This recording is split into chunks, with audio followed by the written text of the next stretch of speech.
que no nos olvidemos, ¿verdad, Ferran? Exacto. Tienes la palabra, cuando quieras, Ferran, y siempre con respecto a los tiempos que la organización nos ha asignado para la impartición de esta primera mesa. Cuando quieras, Ferran. Gracias. Buenos días. Buenos días y salud a todos y a todas. Quisiera empezar por aplaudir virtualmente a la exposición de mi compañera Ángeles Zeynos. La verdad es que cuando una persona habla y expresa su intervención, después se produce un silencio sepulcral, concretamente que a mí la verdad es que me incomoda porque todos los que hablan merecerían oír nuestro reconocimiento. Ahí va mi aplauso virtual a mi antecesora, la profesora Ángeles Zeynos. También, concretamente, quisiera agradecer las palabras que me ha dedicado el doctor Eduardo Rojo, Torrecilla. En todo caso, pueden imaginarse que posiblemente no son imparciales. El profesor Eduardo Rojo fue mi profesor en la carrera universitaria en la Universidad de Barcelona y posteriormente fue mi maestro en la carrera académica que he desarrollado. En todo caso, muchas gracias, Eduardo. También quisiera aprovechar para felicitar a la Asociación Española de Derecho del Trabajo su activismo en la realización de actividades académicas y de formación. Desde luego, la pandemia, la epidemia de la COVID-19 no ha podido, desde luego, ni podrá con la Asociación Española de Derecho del Trabajo. Aquí van mis felicitaciones a la profesora María Emilia Casas y también a la profesora Carolina Martínez como presidente de la Comisión de Igualdad por haber concretamente organizado esta jornada sobre inmigración en la que participan, se han inscrito unas 120 personas y donde llegaba mi conocimiento hasta hace pocos momentos, ellas casi 60 nos estaban escuchando. Al igual que mi predecesora, la profesora Ángeles Zeynos, yo también voy a compartir pantalla con una presentación disminuida, porque el tiempo es el que es y creo que me han dicho concretamente que tenía que hablar entre un cuarto de hora y 20 minutos. Intentaré ajustarme a esa limitación. En todo caso, la pequeña pantalla, el pequeño PowerPoint que voy a utilizar, espero que sea de su interés. Más que nada, lo que voy a intentar es que conozcan los datos esenciales, los elementos esenciales de reflexión que a mí concretamente me produce hablar de inmigración. Aquí tienen mis señas, realmente para cualquier responsabilidad tienen mi correo electrónico, cualquier responsabilidad que cometa al realizar esta ponencia. Solo decir algo que ya se ha dicho anteriormente por los presentadores y las presentadoras de esta jornada, que es que era necesario hablar de inmigración. La inmigración concretamente sigue siendo, y enfatizo lo de sigue siendo, porque la verdad no deja de ser sorprendente para mí que la inmigración siga siendo el tercer problema para los europeos, según la encuesta del Eurobarómetro que se publicó ayer mismo por la Comisión Europea con datos de hasta julio de este mismo año. Digo que sigue siendo, que las restricciones concretamente de viajes, de desplazamientos, de traspaso de fronteras, de autorización a extranjeros para venir a la Unión Europea, la inmigración sigue siendo el tercer problema, si la memoria no me falla, después de las finanzas públicas, concretamente, y creo que de cuestiones económicas. Bien, vuelvo a decir que está perdiendo mucha valoración la inmigración como tercer problema. Está perdiendo concretamente muchos puntos, pero sigue siendo, en todo caso, la tercera preocupación. Lo que sería interesante también sería ver si los inmigrantes están preocupados con su situación en la Unión Europea. Y yo creo que si se lo preguntáramos nos dirían que sí, porque como también voy a decir en esta exposición, los inmigrantes son de los colectivos más afectados por las medidas que se han adoptado tras la epidemia, tras la emergencia de la epidemia de la COVID-19, en parte, naturalmente, porque en muchos casos, como después reitero, diré, debido a que generalmente estaban ocupados en trabajos precarios, en la economía informal, en determinados sectores que han sufrido sobremanera las limitaciones de trabajo, las limitaciones de movimientos.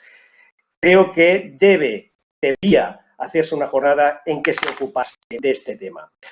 ¿De qué voy a hablar concretamente yo en estos minutos que se me han concedido? Pues voy a hablar concretamente de inmigración, mercado de trabajo, protección de los derechos fundamentales y los trabajadores migrantes, igualdad y no discriminación en las condiciones de trabajo.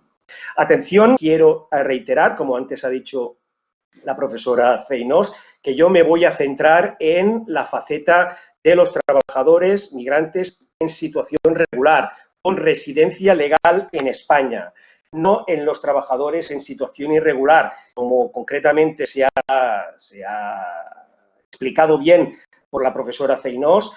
Hay que recordar, en todo caso, insistir, los trabajadores en situación irregular disponen de derechos, no tienen los derechos constitucionales, no son abandonados por la Constitución en sus derechos constitucionales, disponen de determinados derechos constitucionales. Respecto a los trabajadores irregulares, no se ha producido una deconstitucionalización de derechos, como bien dijo las sentencias 236 y 257 del año 2007, de las cuales yo, concretamente, como ciudadano de este país, me siento muy orgulloso.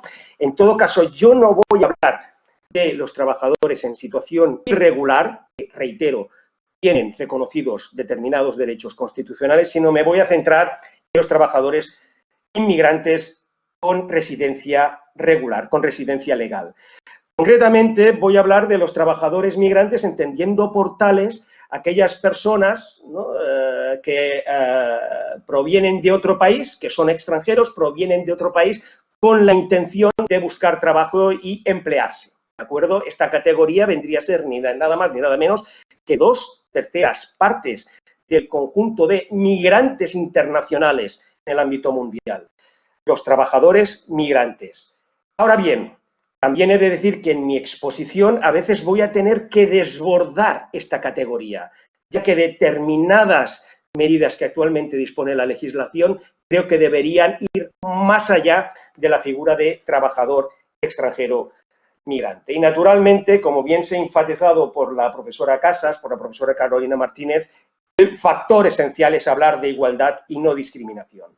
Igualdad, más allá de la igualdad de trato del artículo 14, sin olvidar la igualdad real y efectiva que impone el artículo 9.2 de la Constitución española, y también de no discriminación, particularmente en aquellos factores que, de alguna manera, más afectan a los trabajadores extranjeros, en particular la raza, el origen nacional o étnico o la religión. Respecto de la religión, naturalmente, no toda discriminación por religión tiene que ser especialmente dirigida o tiene que ser especialmente focalizada en trabajadores extranjeros. Numerosos trabajadores españoles con nacionalidad española también pueden resultar discriminados, pero obviamente se ha de decir que una parte importante de trabajadores migrantes extranjeros pueden también verse afectados por este factor de discriminación.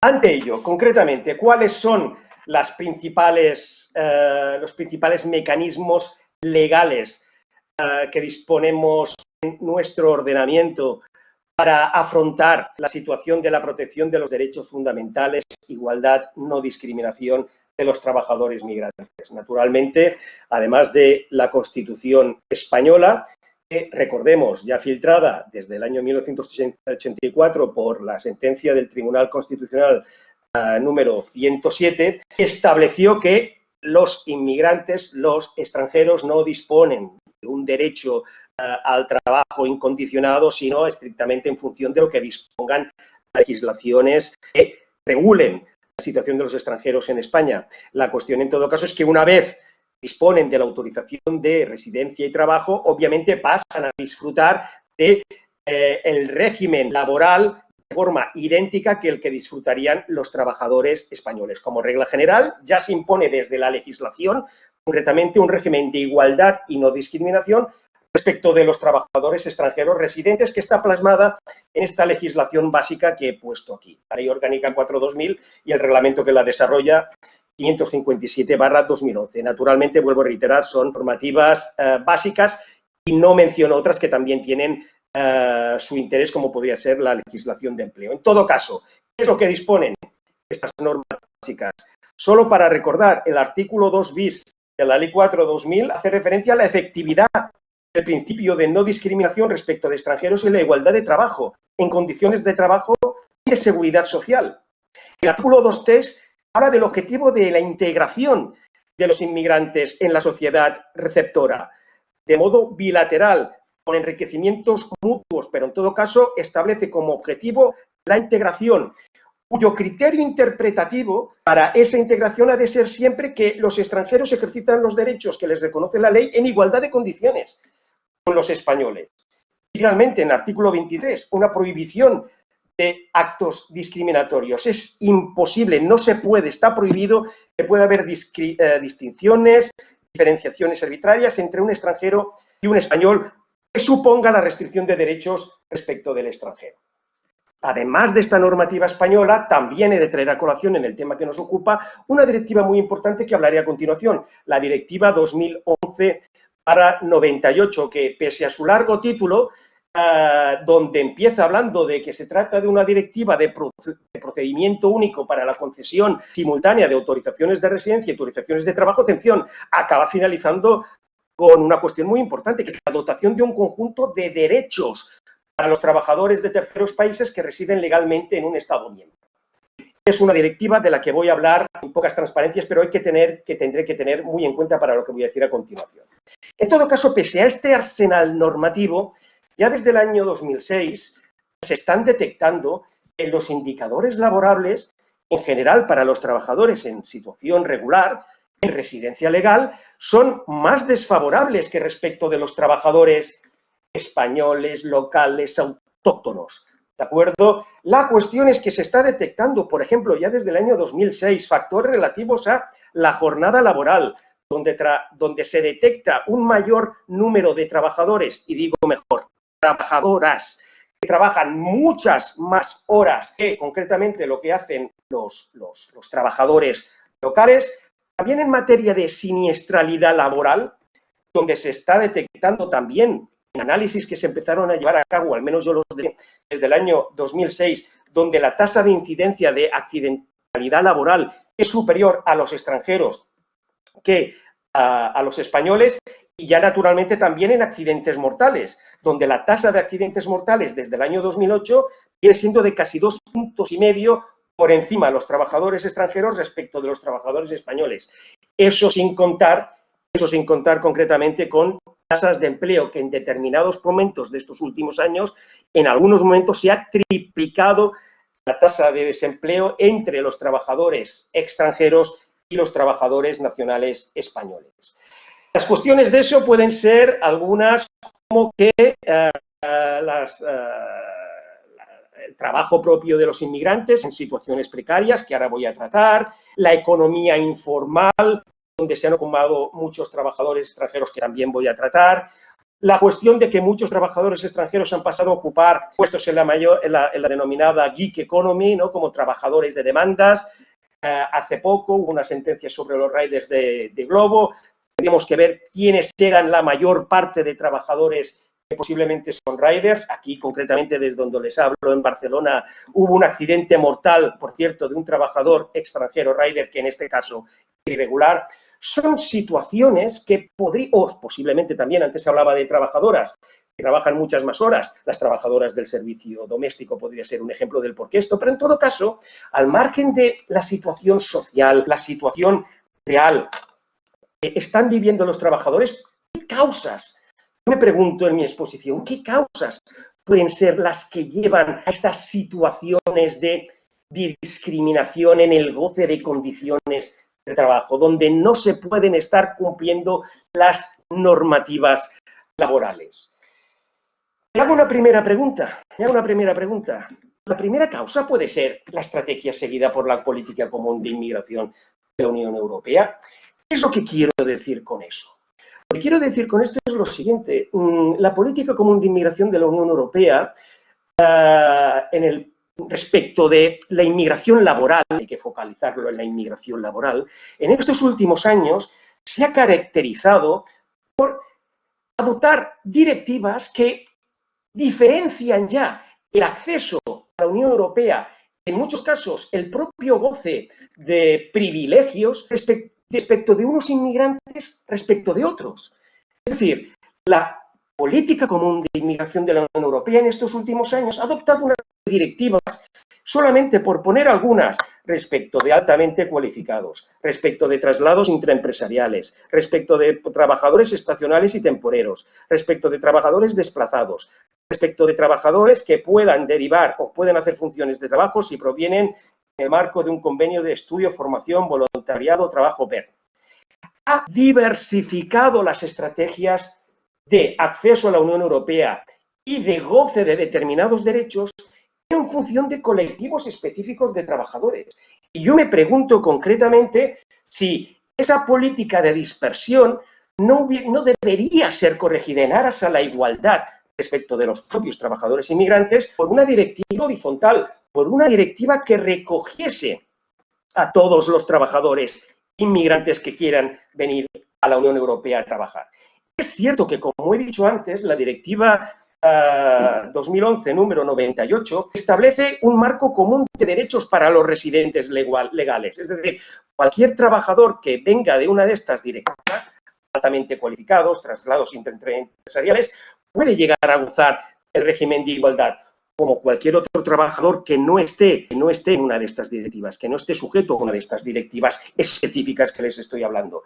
Ahora bien, de entrada yo me planteo si esa diferenciación de colectivos lo que hace es sabotear un régimen de igualdad para todos los inmigrantes, para todos los trabajadores inmigrantes, sobre todo cuando uno, mirando la normativa, de lo primero que se da cuenta es que uno lee directivas específicas relativas a altamente cualificados, directivas específicas sobre trabajadores en el marco de un traslado intraempresarial, especialmente directivos, trabajadores desplazados, etcétera.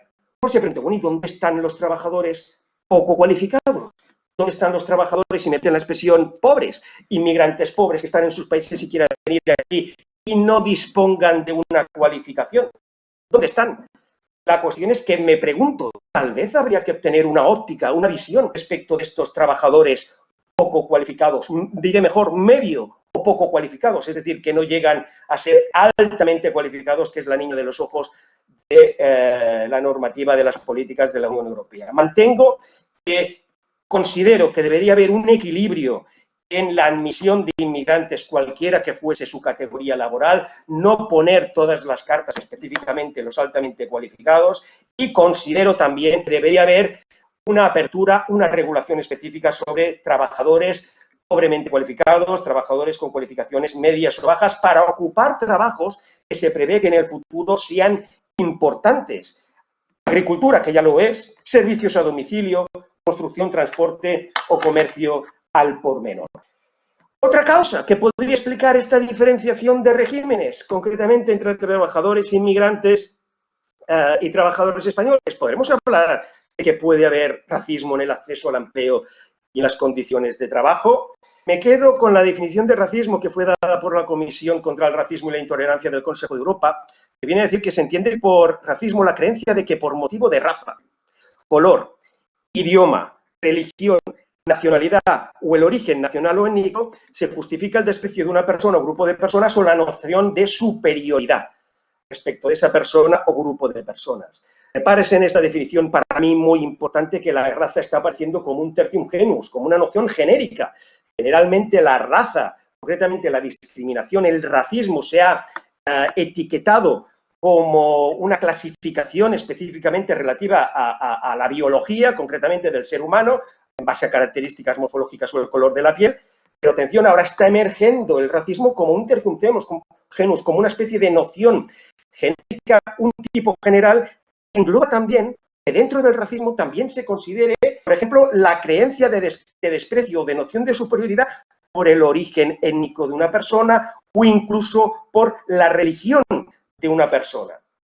Lo que queda claro es que el racismo en nuestras sociedades es una forma de discriminación, es una forma de actuación especialmente, en mi opinión, odiosa, donde los poderes públicos deben activar todos los mecanismos para intentar evitarla. Porque en materia de empleo y de trabajo existe discriminación por racismo. De hecho, me atengo a la comunicación de 18 de septiembre de 2020, de hace un mes, de la Comisión Europea, donde se urge a los Estados miembros a que controlen la aplicación, a que controlen el cumplimiento de esta directiva que ustedes tienen en pantalla, que fue traspuesta a España por la Ley 62/2003. En esa situación se pone de manifiesto cómo los musulmanes y las musulmanas van a menos entrevistas de trabajo que los españoles, cómo concretamente las personas de ascendencia africana ven una clara disociación entre la calidad de su empleo y su nivel educativo, o lo que ha pasado este verano, que yo quiero llamar la atención, la cuestión de los trabajadores temporeros. Hemos podido ver por los medios de comunicación en muchas ocasiones de piel negra, donde estaban en condiciones infrahumanas, indignas, trabajando en el sector concretamente de la agricultura. Aquí concretamente se ha de activar las condiciones de igualdad de la directiva en materia de trabajadores temporeros, el régimen de igualdad que establece el artículo 42 de la Ley Orgánica de Extranjería, en fin, se han de activar medidas que apoyen el cumplimiento de esta normativa, que sobre todo regula las cuestiones de discriminación directa e indirecta, pero también garantizar de forma real, de forma concreta, las condiciones de trabajo que sufren estos trabajadores. Otra causa que podría explicar las condiciones de trabajo de los extranjeros respecto de los españoles, lo que yo aquí llamo pasar concretamente de las 3P a las 5P. Yo hace unos años, cuando estudiaba este tema, se decía que los trabajadores extranjeros ocupaban generalmente los trabajos penosos, peligrosos y precarios. Ahora, concretamente, se dice que ya no solo eso, que ocupen los trabajos más penosos, más peligrosos y más precarios, ahora ocupan los trabajos más pesados, más peligrosos, más precarios y además poco remunerados y penados socialmente. Aquí, concretamente, he de apelar, he de recomendar que lean la editorial de la Revista de Derecho de las Relaciones, Laborales. La editorial se titula Una propuesta sobre un derecho del trabajo renovado, firmado por los profesores Miguel Rodríguez Piñero y Fernando Valdés Dalré y por la profesora María Emilia Casas. En esta editorial se hace un repaso, un comentario crítico, una reseña sobre el manifiesto que en Italia se ha llevado a cabo por varios profesores respecto de un derecho del trabajo sostenible. Y en esa editorial se establecen algunas ideas que se deberían llevar a la práctica, como que se haga un esfuerzo regulador y administrativo por parte de los poderes públicos que asegure la protección efectiva de los derechos de los trabajadores. Protección efectiva de los derechos de los trabajadores que además están sufriendo sobremanera respecto desde que empezó la epidemia de la COVID-19. Concretamente, como ha dicho antes la profesora Ceinó, se han establecido algunas medidas normativas para evitar la irregularidad sobrevenida de extranjeros, pero la cuestión es, atención, ¿pero qué pasa con los trabajadores con residencia legal? ¿Qué está sucediendo con estos trabajadores? Quiero llamarles la atención de una cosa, el propio plan de nueva inmigración de la Comisión Europea, que fue adoptado hace un par de semanas y que ahora está en proceso también de debate con los Estados miembros, venía a decir que, yo quiero llamar la atención sobre una cuestión, venía a decir que el 13% de los trabajadores extranjeros trabajan en profesiones clave en la Unión Europea y que en aquellas actividades clave están sobre representados los trabajadores extranjeros, como por ejemplo asistencia sanitaria, alimentación, distribución y transporte. ¿Qué quiero decir con ello? Quiero decir que, como todos ustedes saben, a principios del mes de abril se establecieron las actividades esenciales, las actividades que no paralizaban su trabajo respecto de la sociedad española. Entre otras había personal de cuidado a dependientes, sector de alimentación, supermercados, lavanderías, trabajo de entrega a domicilios, etcétera. La cuestión es que en muchas de estas ocupaciones están trabajando trabajadores extranjeros también. ¿Qué quiero decir con ello? Quiero decir que 19 días antes de esta regulación sobre actividades esenciales se publicó el catálogo de ocupaciones de difícil cobertura, es decir, el catálogo que el Estado establece para que trabajadores extranjeros puedan venir a España a trabajar sin más limitaciones o sin prever la situación nacional de empleo. Ninguna de estas actividades esenciales estaba en ese catálogo. Deportistas profesionales, buques pesqueros. un catálogo muy restringido respecto a la posibilidad de que trabajadores migrantes extranjeros vengan a España. Con esto, ¿qué quiero decir? Que tal vez habría que valorar la posibilidad de abrir vías legales respecto de trabajadores extranjeros que trabajen en actividades calificadas como esenciales en nuestro ordenamiento. En todo caso, vuelvo a reiterar, los inmigrantes han sufrido mucho con la epidemia del COVID-19 justamente por estar ocupando trabajos 5P, los que he llamado anteriormente. En fin, y para ir acabando, que el tiempo se me ha hecho muy corto, no sé si largo para ustedes, pero para mí muy corto, y ya hemos llegado a las 11 de la mañana, para mi desgracia, solamente concretamente establecer las dos últimas transparencias, cuáles son concretamente las propuestas que yo quiero hacer para intentar evitar, para eliminar, para borrar las barreras que puede tener el mercado de trabajo respecto a la discriminación, a evitar la discriminación de los trabajadores extranjeros en situación regular. Lo que quiero decir es que, primero, yo creo que es necesaria una implicación de los trabajadores, llámenles ustedes locales, autóctonos, nacionales españoles, nacionales ciudadanos de la Unión Europea, una implicación para que sus compañeros extranjeros, trabajadores migrantes concretamente, no sufran situaciones de discriminación. La negociación colectiva, el diálogo social debe ser, en este caso, muy importante para reconocer concretamente esa diversidad en el trabajo, como antes decía el doctor Rojo, también concretamente desde los ámbitos locales y autonómicos para potenciar las cuestiones de diversidad que a continuación voy a decir. También creo que se han de llevar a cabo unas mejores políticas de integración laboral, poner el énfasis en el sufrimiento de pocas condiciones de trabajo, de precarias condiciones de trabajo por parte de muchas mujeres, concretamente en el servicio doméstico. Sí que está presente aquí la profesora Gema Quintero, con la que estoy manteniendo últimamente interesantes debates sobre el servicio doméstico. Estoy seguro que en esto estaremos de acuerdo. Se ha de tener una visión específica sobre las trabajadoras extranjeras que trabajan en determinados nichos laborales y una asunción específica de protección de derechos fundamentales. ¿Qué quiero decir con ello? Que cuestiones como la religión, que puede afectar a españoles, pero también afecta a muchos extranjeros, deben estar incluidas en las políticas de integración laboral. Políticas de integración laboral, atención, que solo miran a los extranjeros, pero que es necesario que se tengan en cuenta para favorecer el acceso al trabajo de, por ejemplo, musulmanes y, sobre todo, musulmanas que pueden utilizar signos religiosos en su vida diaria y quieren utilizarlos en su vida laboral para que sean oportunamente protegidos.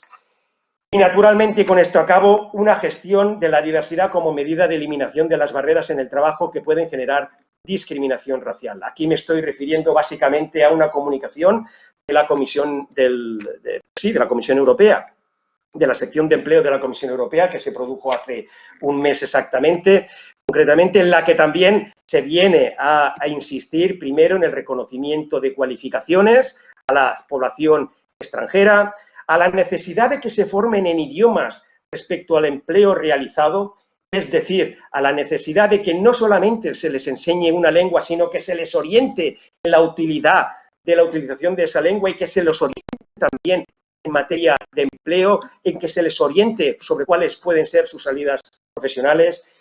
Habla de establecer un mecanismo de contratación pública por la cual se beneficie desde las administraciones públicas a aquellas empresas que cuenten con mayor diversidad.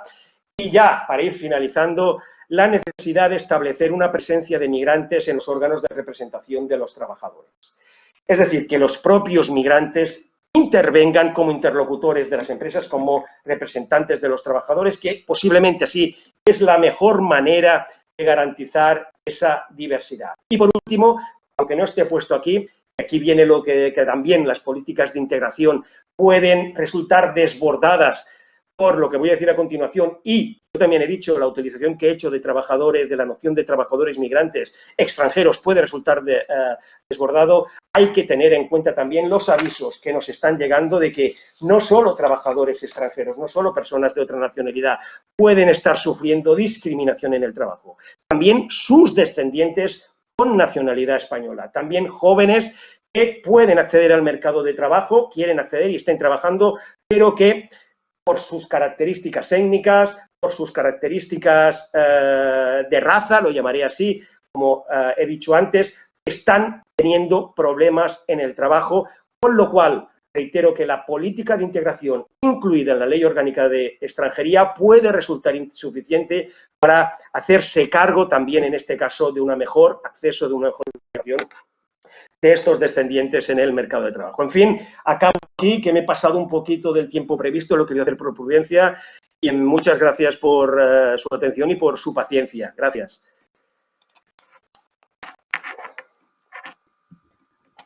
Bien, muchas gracias, Ferran. Muchas gracias al profesor Camas por su intervención.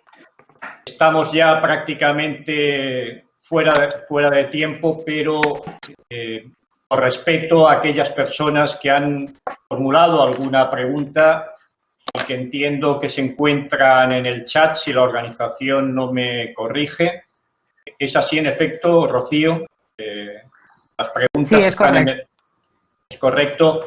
Hay solo una pregunta que pediría al profesor Camas que respondiera con concisión, por favor, dado que tenemos que hacer la pausa inmediata, que la formula la profesora Carolina Martínez Moreno y que daría seguramente para un debate monográfico. Si es el conocimiento del nivel de afiliación de la población extranjera y cuál es la actuación que deberían tener las organizaciones sindicales para proteger los derechos fundamentales de estas personas. Ferran, le damos muy poco tiempo para responder. Adelante. Rápido. En fin, ¿cuáles son las cuestiones que las organizaciones sindicales pueden llevar a cabo para la protección de los derechos fundamentales? La implicación que yo decía de los trabajadores locales para la protección de los derechos de los trabajadores extranjeros. Primero, como he dicho antes, cuestiones de gestión de la diversidad. Por ejemplo, en materia de una cuestión que me viene a la memoria, permisos y licencias que los extranjeros pueden tener respecto de sus actividades religiosas o respecto de los viajes que pueden hacer a sus países para atender a un familiar enfermo, madres, padres que necesitan más tiempo que el que sería necesario respecto de los trabajadores españoles. Y sobre todo, respecto de una cosa que para mí es muy importante, se detecta que los trabajadores extranjeros no denuncian cuando tienen un problema, un conflicto laboral, por falta de información o, naturalmente, por miedo. Yo creo que aquí es muy importante la implicación sindical para formar a los trabajadores extranjeros, para hacerles llegar sus derechos y, naturalmente, para abrir cauces de denuncia que, como haría cualquier trabajador español, puedan tener a su disposición. El esfuerzo regulador y administrativo que yo decía antes y apoyo, que viene a decir la editorial de la nueva revista de Derecho a las Relaciones Laborales, tiene que, una de las cuestiones fundamentales para mí es la cuestión de las infradenuncias, concretamente, que se llevan a cabo por parte de trabajadores extranjeros. Hay que facilitar esas vías legales. Atención, lo que estoy hablando es siendo concretamente trabajadores extranjeros en situación regular. Ya no entro, esto es otra cuestión, la de los trabajadores en situación irregular. Pues muchas gracias, Ferran, muchas gracias, profesor Camas, por su respuesta.